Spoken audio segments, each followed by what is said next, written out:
Hello दोस्तों, आज हम लोग संविधान यानी कि पॉलिटी के महत्वपूर्ण टॉपिक पढ़ेंगे जिसका नाम है इमरजेंसी यानी कि आपातकाल। तो आपातकाल के बारे में ना पार्ट 18 में है ना आपातकाल के बारे में पढ़ना है। जो कि आपातकाल है इमरजेंसी है आर्टिकल 352 से लेकर 360 के बीच में है ना डिस्क्राइब किया गया होगा कि कौन कौन सा इमरजेंसी कब लागू होगा।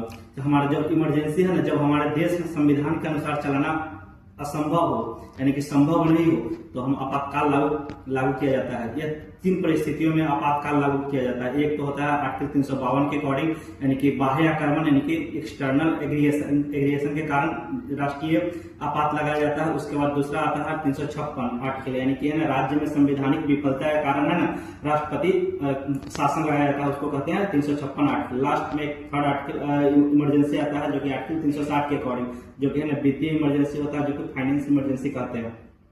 तो ये पार्ट 18 में हम लोग को पढ़ना। तो इमरजेंसी का सोर्स है ना वो जर्मनी से आपका लिया गया हुआ है। और उसके बाद है ना नेशनल इमरजेंसी है ना गवर्नमेंट ऑफ इंडिया एक्ट 1935 के अकॉर्डिंग होता है। उसका आता है स्टेट इमरजेंसी जो कि है ना प्रेसिडेंट रूल जो कि है ना जर्मनी से लिया गया हुआ है। थर्ड में आता है फाइनेंस इमरजेंसी जो कि यूएसए से लिया गया हुआ है। हम लोग अब देखेंगे नेशनल इमरजेंसी यानी कि राष्ट्रीय आपातकाल यानी कि नेशनल इमरजेंसी के बारे में हम लोग देखेंगे।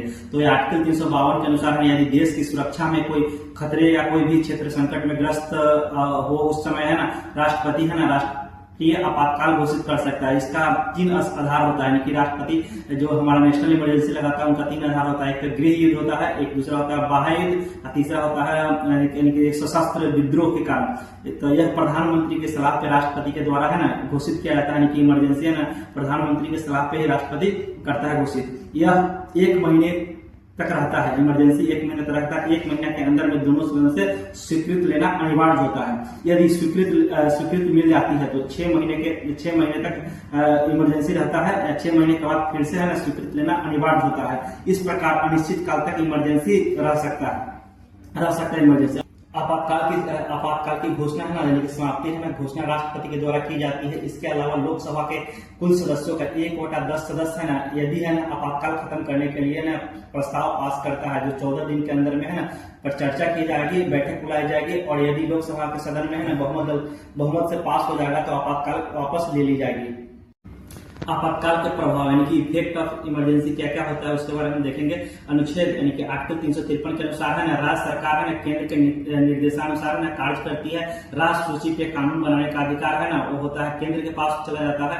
मौलिक अधिकार स्वतः समाप्त हो जाता है लेकिन आर्टिकल 20 और 21 के छोड़ के। उसके बाद आपातकाल के दौरान है ना लोकसभा अपना कार्यकाल है ना 1 साल के लिए इंक्रीज कर देती है यानी कि बढ़ा देती है। अब हम लोग है ना नेक्स्ट पॉइंट पढ़ेंगे स्टेट इमरजेंसी। स्टेट इमरजेंसी आता है 356 आर्टिकल के अकॉर्डिंग तो राष्ट्रपति शासन। तो संविधान के संवैधानिक विफलता के लिए ना आपातकाल शब्द का प्रयोग नहीं है। दूसरा इसमें पॉइंट हम कहेंगे कि अनुच्छेद 255 के अनुसार संघ का उत्तराधिकारी राज्य का कार्य संविधान के अनुसार चलता है। यह तीसरा पॉइंट इसमें कहेंगे कि यदि संविधान के अनुसार शासन व्यवस्था के चलता है आर्टिकल 356 के ये राष्ट्रपति शासन लगा दिया जाता है। जो अनुच्छेद 365 के अनुसार न केंद्र के नीति के संबंध निर्देशक नहीं मानने पर राष्ट्रपति शासन लगाया जाता है। चौथा पॉइंट कहेंगे कि यह पहली बार है ना अधिकतम 2 माह के लिए लगाया जाता है। यदि दोनों सदन में प्रस्ताव पास हो जाए तो यह पुनः 6 मंथ के लिए इंक्रीज कर दिया जाएगा। ऐसे ही 6 मंथ के लिए बढ़ाया जा सकता है। तो मिनिमम स्टेट इमरजेंसी राष्ट्रपति है ना शासन का प्रभाव क्या क्या होगा, इफेक्ट क्या होगा राष्ट्रपति शासन लगेगा था। केंद्र है ना सभी प्रकार का अधिकार कार्य अपने अधिकार ले लेती है और तथा राष्ट्रपति राज्यपाल के माध्यम से शासन करता है। राष्ट्रपति है ना दूसरा इसमें पॉइंट है कि राष्ट्रपति शासन के घोषणा के साथ है ना विधानसभा भंग नहीं होती है। इसे पुनः ना बहाल किया जा सकता है। अब हम लोग नेक्स्ट पॉइंट पढ़ेंगे कि ना इसमें वित्तीय आपातकाल यानी कि फाइनेंस इमरजेंसी। ये आर्टिकल 360 के अकॉर्डिंग हम लोग को पढ़ना था। तो आर्टिकल 360 के तहत राष्ट्रपति है ना वित्तीय आपातकाल का घोषणा करता है क्योंकि है ना उस समय ना देश की वित्तीय स्थिति खराब हो जाती है। यह 2 माह के लिए लगाया जाता है तथा संसद से पास करके इसे आगे भी बढ़ाया जा सकता है। उसके वित्तीय आपातकाल के दौरान सरकारी वेतन की कटौती हो जाती है।